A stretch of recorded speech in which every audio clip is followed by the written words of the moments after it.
The following conversation might sound familiar between student and parent. Student comes home from school, parent is asking, well, do you have any homework? Where's your homework? Student goes, yeah, homework, no, I got nothing. Okay, what did you learn at school today? Yeah, learning, yeah, I don't know, nothing I guess, something like that. Okay, what did you do at school? You spent your whole day there. Yeah, at school we did stuff and such, something like that. The difference between expectations and outcome isn't just generational. In this video, let me shed some light on what's actually going on at school, a little bit about the nature of learning and knowledge. Shouldn't schools be teaching something after all? Well, it depends who you ask. It's not that we're shooting low. No, it's not that schools have low standards, no. In which direction are we shooting in the first place? You see, education today is greatly influenced or is even dominated by liberal thought, which sets the frame of mind. Governments, ministries of education and states produce a document called curriculum, which specify what kind of students schools are mandated to produce. This is how it looks like.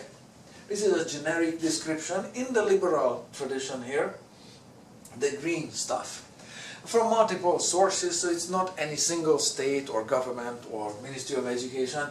In general, in the liberal tradition, students are expected to be motivated learners, to have an explorer mindset, think in new ways and solve future problems and fill future jobs, and defy set rules or past rules and old-timey authoritarianism.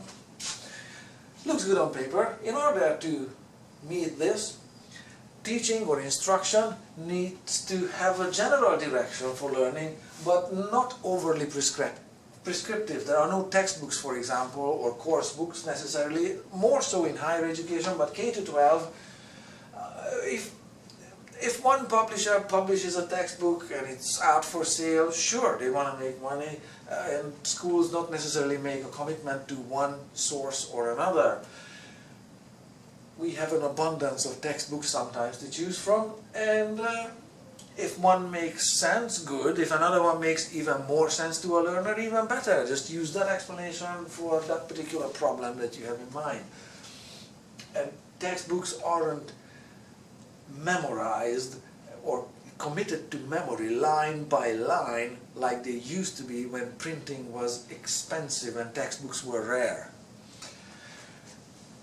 There are no detailed educational outcomes because instruction and teaching is done through learner-defined problems. Let the learners come up with what they want to learn. You want to learn about sprouting beans? Sure. You want to learn about kinetic energy or whatever by making a small wind-up car or solar or battery powered and see which one goes the furthest on a single charge, something like that. Sure, let's do that. It goes something like that. It's a learner-defined problem-based teaching, and this provides ample opportunity for learners to reinvent the wheel should the occasion arise. So, this liberal agenda is backed typically by educational authorities, conversely, such as Maria Montessori, John Dewey, or Paulo Freire. Freire describes in his work that this problem-posing education that you saw details of base itself on creativity, and this stimulates through reflection, not just any kind, the correct kind. In Freire's book, in this problem-posing educational setting, people develop their powers to perceive critically, and that was very important, or was very important for Freire.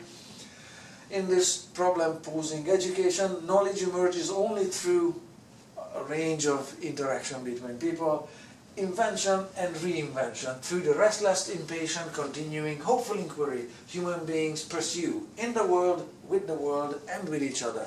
So knowledge comes through interaction.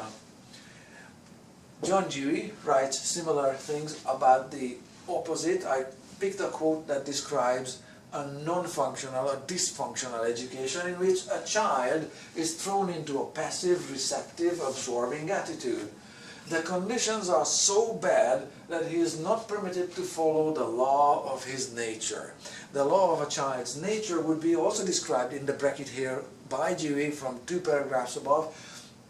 Argues that the active side of development happens before the passive side. So before you passively learn to sit straight and read lines of a textbook one after another, tracking with your eyes horizontally, line after line. Before that, children, pick up the books, flip the pages with one hand, flip the pages with the other hand, rotate the textbooks or books and learn about how books open and close and how they work and where the information is in it, how a page is structured, something like that.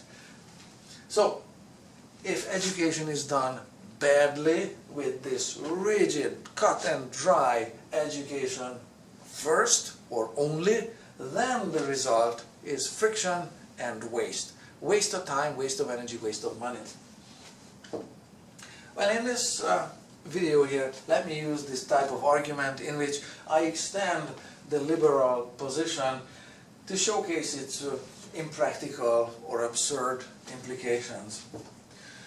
Do you really want learners to give unlimited freedom to define their own problems and invent a new alphabet, hoping that one day it would be intelligible to others? This is the Voynich Manuscript, which is hundreds of years old and is unintelligible to anybody. Even professional mathematicians and code breakers don't know what's written on it. It's not that the information is important, it's probably not, but it is just unintelligible and useless to anybody as is. Do you really want learners to conclude that, because of this and that, hey, E equals mc squared? No, that's not going to happen. We needed an Einstein to conclude it. So how bad is pre-digested knowledge? How bad is memorization? How bad is cut and dried learning definitions and learning stuff from textbooks? How bad is a non-learner defined, non-problem based education?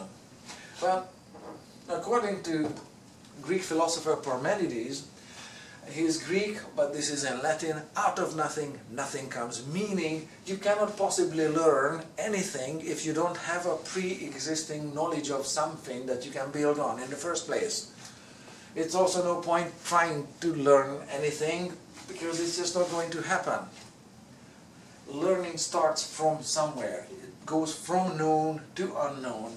You can't reasonably expect people that they conclude, oh, E equals mc squared, or they invent the periodic table of elements, or the laws of motion. So, in conclusion, educators need to consider a mix of direct instruction using some memorization. Isaac Newton was asked, Mr. Newton, how did you see further than everybody else among us? And he said, by standing on the shoulders of giants. It's okay to stand on the shoulders of giants. Learn from what the previous astronomers, mathematicians and scholars, whatever, everybody else achieved. Don't try to reinvent a new thermometer just because you're learning about temperature. So that would be my closing argument. These are the 2 sources that I used. Thank you very much for watching. If there's a question about ownership, there you have it. Full disclosure.